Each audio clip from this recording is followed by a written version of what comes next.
Stephen Curran, children in the UK are lagging behind other countries when it comes to maths. Why do you think that is?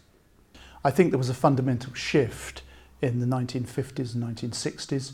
We had a very traditional approach to teaching maths at that time, and we then adopted a modern maths approach which largely focused on problem solving rather than teaching technique and methodology.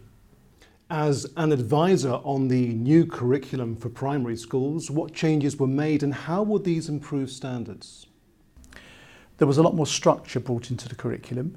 We were teaching things subject by subject, and rather than a very unstructured, more chaotic approach, which was, obviously more child-centred, but it meant that there was no real coherent structure to curriculum, and many subjects were being left out. It wasn't being delivered in a very coherent way.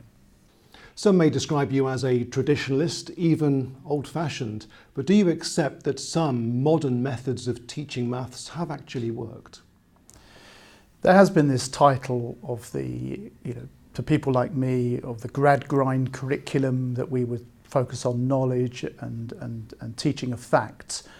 But actually, that's not my approach. I believe in teaching, or many of the methods that modern mathematicians use. It's just that there's just a lack of methodology in the classroom, teaching things step by step by step, which primary school children very much respond to. And if people want to say I'm a traditionalist, well, I trained as an English and drama teacher, and we use many progressive methods there. I wasn't trained as a maths teacher, but I believe that you must teach the basics to children, and that's where we've been going wrong. So why is your focus and drive on making changes at primary school level? Well, I'm a great believer that if you start early with people, you cannot correct things so easily later on when people have go into puberty and they're in their later teenage years. Once people are on the wrong path, it's very hard to change that.